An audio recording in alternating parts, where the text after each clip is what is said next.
This one girl, Nadia, she used to say that this place was calling out to us, but only some of us were listening closely enough to hear it. I believe in all that stuff. I mean, I believe that there are people whose antennas are just tuned to a higher frequency. But I do think there are people who see that stuff and hear that stuff. So this place is calling out to our heroes, and only some of them are actually listening close enough to hear it. Or as Jack Bender put it, some people do have these antennas, this frequency that allows them to hear and see some things that others don't.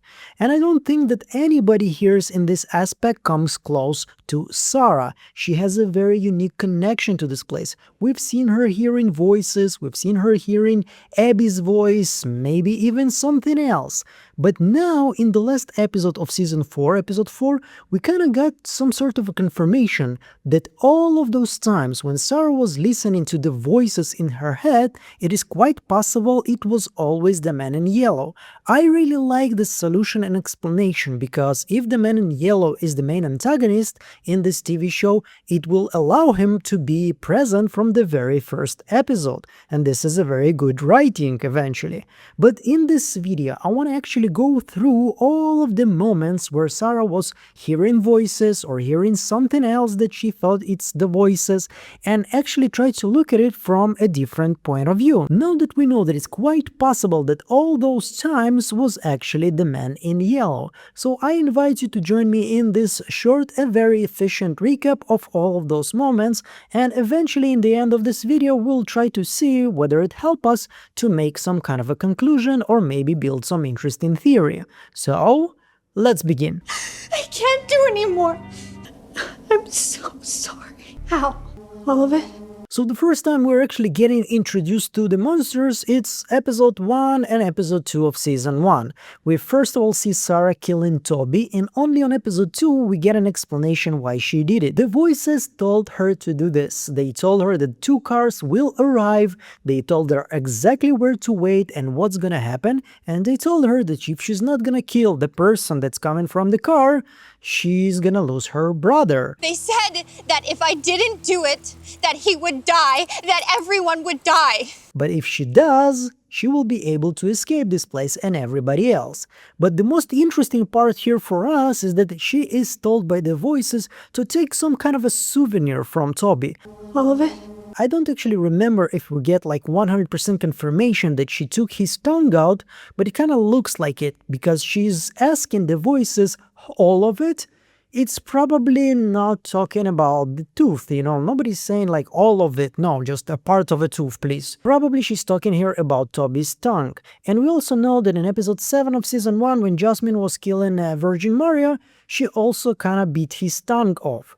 And now we know that Sophia, or the man in yellow, actually enjoys taking some kind of a souvenirs from her victims. I don't know why she needed a tongue, I don't know why she needs a tooth. Couldn't let you go without something to remember you by. We also remember Smiley with his tooth in season 2.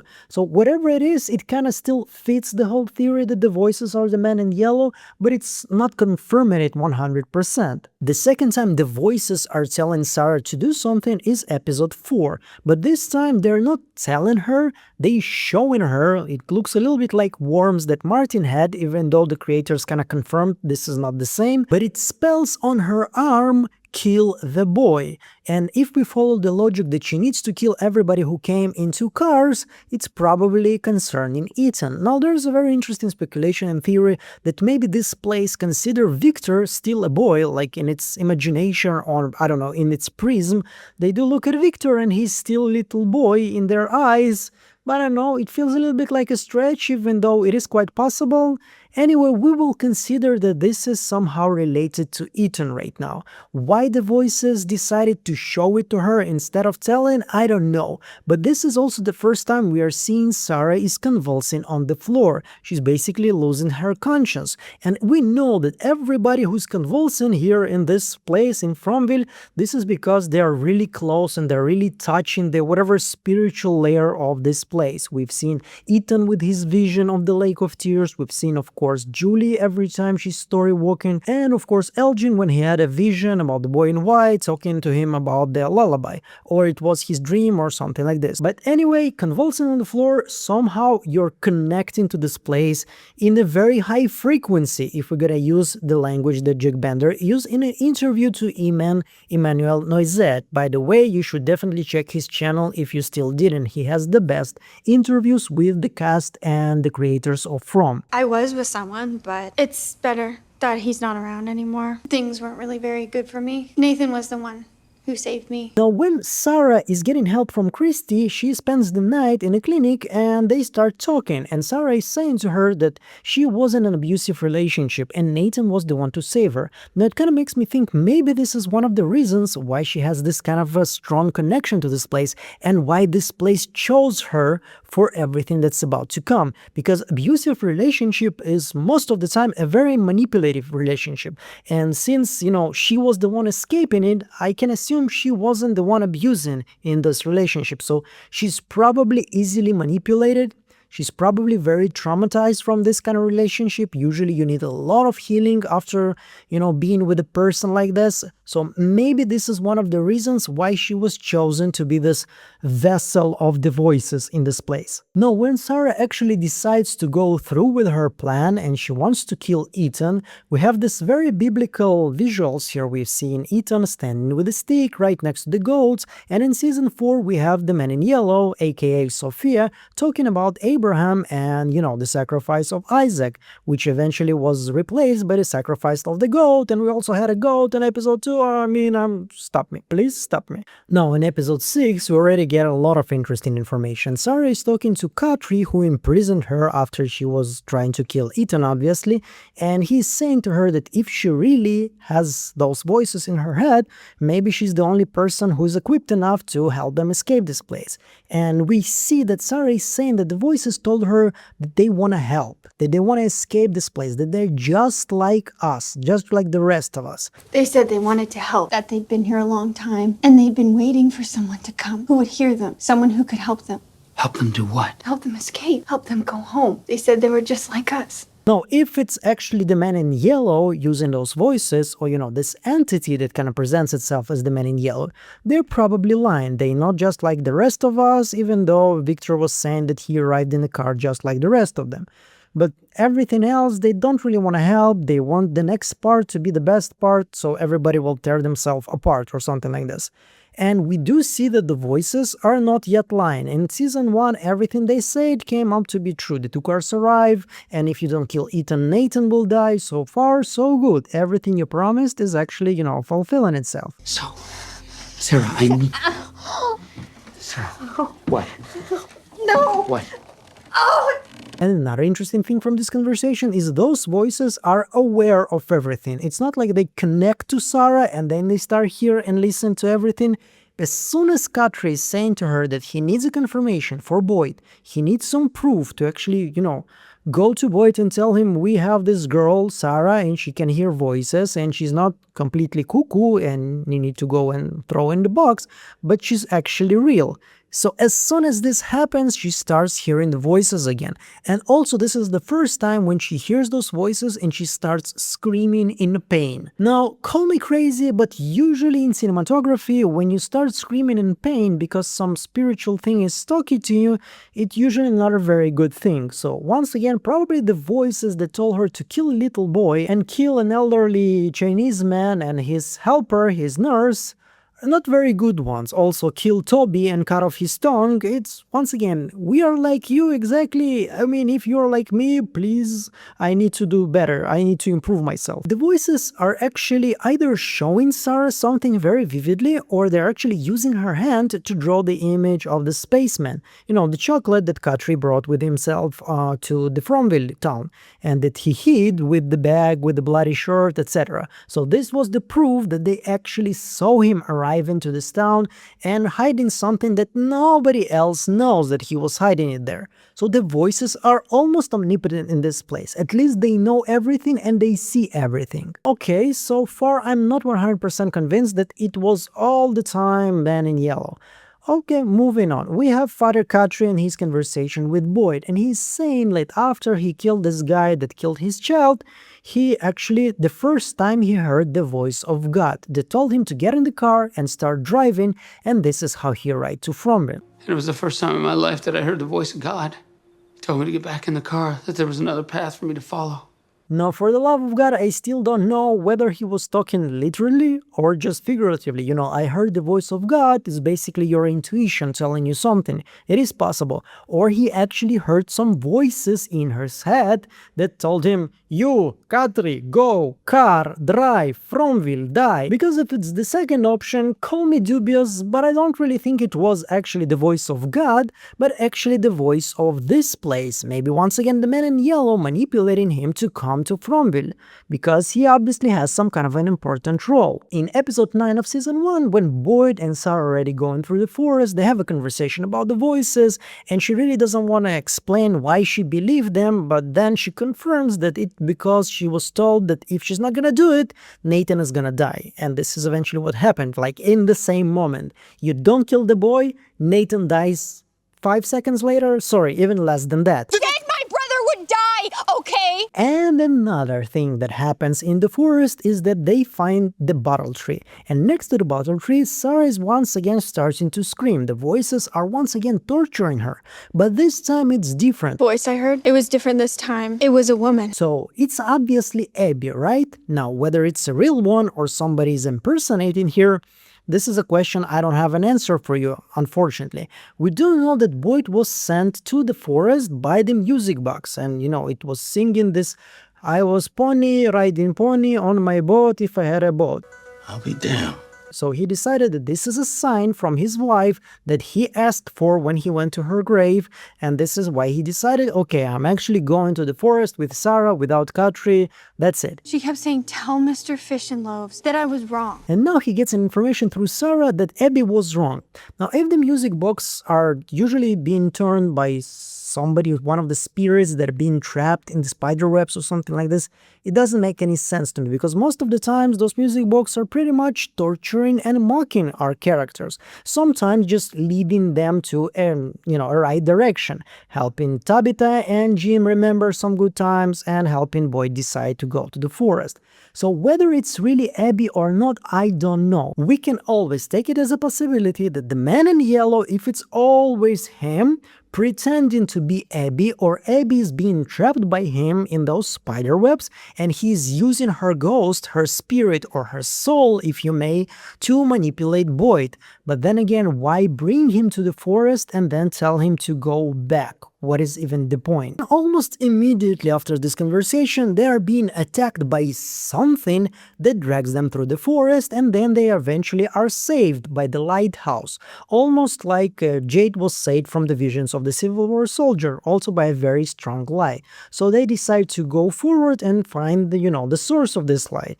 And once again, Sarah is confirming to us that this voice is different. And it kind of felt already like she's saying this not only to Boyd, but actually to us, to the audience. The voice I heard last night, it was different. It wasn't like the others. Yeah, you said. The voice that told Mr. Fish and Loves to go back is not the same voice that told her to kill Toby and Ethan. So once again, let's try to divide this. Sarah is already hearing two different voices. We have the voices that told her to kill everybody, and now we have what looks like probably Abby, her soul. Now, to remind you, season 1 ends with Boy in White telling them to go to the teleport tree, and he is saying this telepathically to Sarah. And if you remember, he's not talking to anybody else the same way. He's talking normally to Victor all the time. He was talking to Tabitha and Henry using his mouth, but for some reason Sarah has a very strong antenna. Even with the rain and everything, he was just, tuning in. Sarah, get some information, you go to teleport tree. But the most crucial information in this scenario is obviously episode 4 of season 2, when Sarah is confirming that the boy in white and the voices are not the same. So this little boy, that's one of the voices you hear. Oh, this was different. So right now we have 3 entities already. We have the boy in white is talking to Sarah, we have the voices of Abby, the voice of Abby, sorry, and we have the evil voices that told her to kill Toby and Ethan. Okay, moving on. So we fast forward to the end of season 2. Boyd is bringing Sarah to the ruins to help him realize how he can save Julie, Randall, and Marielle, who are being trapped by this music box or whatever. And Sarah is listening to this place. She can actually hear the music box, and she's saying to Boyd, It's laughing at you. What? For bringing it back to town.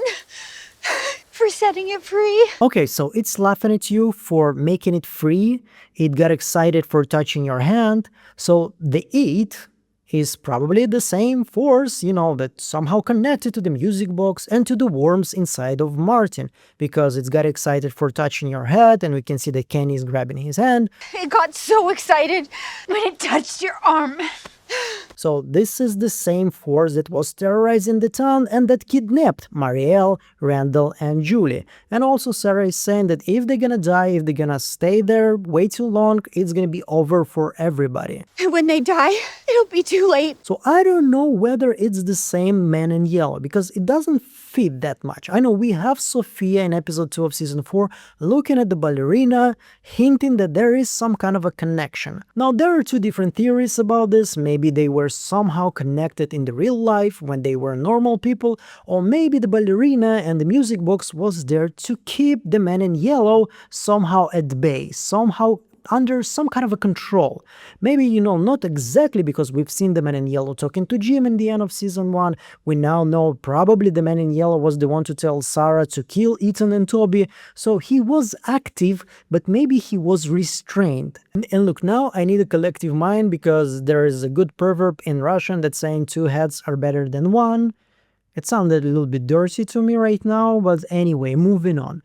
There are so many things that are not working out logically for me right now, because, okay, if the music box was keeping those worms inside of Martin's body, in some kind of a restraint. This is a lullaby music, right? So it kind of made it asleep for some parts of the day, not for all of the day, because we know at some point it's over, the music stops, and then Martin is saying it's gonna be bad. So in order for you to stop the cicadas, the worms that are, right now became cicadas through Smiley, etc., you actually need to destroy the music box? I thought the music box was the one to actually keep it at bay. And how it even works, I mean, this is a supernatural thing, right? There are cicadas running through the town, grabbing people left and right. You come to me, Randall, I will devour you from the inside. And now you're gonna be laying in your bed doing and you're gonna be at the same time in Martin's chamber doing the same so how does that even work? I don't know about you, but I've seen many supernatural TV shows and movies, and it's never, in order to destroy the big magical thing, you need to take a big stick and break it. Most of the time there is something they need to do, some kind of a ritual, read a spell or some shit like this, but now it's just Boyd grabbing his torch and breaking the music box, and suddenly no more cicadas, no more worms, everybody is free. Yay! It doesn't feel like it, right? Even Abby was saying to Boyd that whatever you're gonna do, you're still gonna die. Whatever you do for this place, it's actually, in the benefit of this place. And a lot of you will be skeptical right now and will say to me, yeah, but Sarah never confirmed that this is the same voices that she was hearing in season 1. And you'll be correct. But then again, if we remember season 3 and episode 9, when she heard the voices again, once again grabbing her head, the same, pattern of acting this moment. And when she came back to talk about this to Boyd and Ellis, she said, I heard the voices again, first time since the ruins, which kind of implies this is the same voices again. I heard the voices last night for the first time since the ruins. And this time they were just mocking them. I mean, everybody's looking for Fatima, they have no clue where even to start, and the voices kind of gave them some kind of a clue, right? She's near. You're gonna be able to find her, but you won't. So it kind of felt again like this pattern of giving you hope and then taking it away and then feeding on your pain and feeding on your hope. They want you to know that she's close. She's afraid. They were laughing. They know you won't find her in time. They want you to know you can't save her. And if the voices are actually the Man in Yellow, and the Man in Yellow is the main antagonist of this place, this is right up his alley. For the main antagonist, it's really important, feed on the hope, feed on the suffering. It kind of feels like its main modus operandi, right? This is its pattern. So yeah, so far, once again, I cannot really say to you, I figure it out, give me all your likes. I know right now that all this time the voices were actually the man in yellow and nobody else, other than the times when it was the boy in white or something like this. But still, it kind of feels like this. Like, evidence support this. I cannot really argue this in court, but intuitively, yeah, it feels right to me. And especially now, since we know that Sophia basically was whispering something, and Sarah once again playing the same moment, the same time, with her grabbing her head and screaming in pain, just like in every other scene before that. And then she was talking to Elgin and saying that the voices are actually came back. I thought that the voices were leaving me alone. I thought they were done with me, but turns out they're not. Now, call me crazy, but once again, it doesn't feel like she's talking about Abby coming back again. She is angry that the voices that started it all for her, that made her a pariah of this town, the hate person, that told her to kill Ethan and kill Toby and everybody else in the clinic, they are the ones who's back. So once again, it implies that this is all the Man in Yellow. Now, I'm probably gonna make another deep dive just about the Man in Yellow and everything we know about him, but also we do know that he's eating liver and probably some organs. He's gathering some kind of a souvenirs, which usually bodily parts like teeth and tongues from people. So there are some very strong associations with Aztec, for example, and even though Aztec civilization was over, I think in 1512, 1513, and the date on the lighthouse is 1506, so it doesn't really match, but then again, we can see that this place is influencing our world and not the other way around. This mythology that we have, according to the lore of Rome, is coming from this place, and not because, Bacta's grandmother was singing lullaby and now it appears in Fromville. It's actually the other way around. Bacta's grandma knew the lullaby because sometimes some different beings and different, lore aspects of this place are actually going through the veil to our real world, and some people were like, oh my god, I have this amazing lullaby in my hand that's gonna scar generations of kids. I'm gonna tell them about music box that's gonna kill them unless they stop the melody. Yay. Now, the reason I was actually thinking about Aztec is because they believed liver is very important. That this contains, somebody's soul, their will, their strength, their love, all of those important emotions that basically create human being are stored in the liver. So they used to, even create some kind of rituals with it, etc., etc., etc. And once again, they were also conquered by the Spanish, and this is Christianity again coming to sort of a native land and, driving them away, which is also a very important topic in From. We obviously discussed the Beothuk, this somehow connected to Newfoundland, Tarrant's theory about tarot cards and John Cabot, etc., etc., etc. We have the torn American flag. Somehow it's all connected, but I still do believe that the Man in Yellow, whoever he is, we're not gonna get an explanation like he's one of the Fays, he's a Wendigo, he's Odin, he's whatever. Hopefully it's gonna be, From standing on its own legs, creating its own lore, its own mythology. Yeah, it's gonna have a lot of inspiration from our real world mythology, but I don't want the answer to be, oh, he's a vampire. You know what? Fuck that. No, it's gonna be very disappointing because after 4 seasons, I think we deserve something that can stand on its own legs. And there can be, Star Wars mythology, there can be Middle Earth mythology, and there can be even From mythology. Yeah, way smaller than the ones that I mentioned before, but still something that can stand on its own legs. Of course, I would love to read your comments, and thank you so much for supporting me on Patreon, on YouTube members. There's a lot of love right now for me. I try to do whatever I can to feel that I actually deserve it. I'm doing my best. I'm trying to improve my videos. I'm working as a bee, making those reviews because it's not that easy. The hardest part for me, honestly, is put myself in front of the camera. It's not that I'm that shy. I have a lot of experience in this, but still, every time you put yourself in front of camera, you put yourself in front of a lot of people and you need to bring your A game. It's not like, reading something, just a voiceover. It's way easier for me, but also I don't think we have the same connection then. So thank you so much for your support. I do appreciate it. I will do whatever I can to make sure that you enjoy my channel. And as usual, I'm going to see you in the next one. Meanwhile, Bye!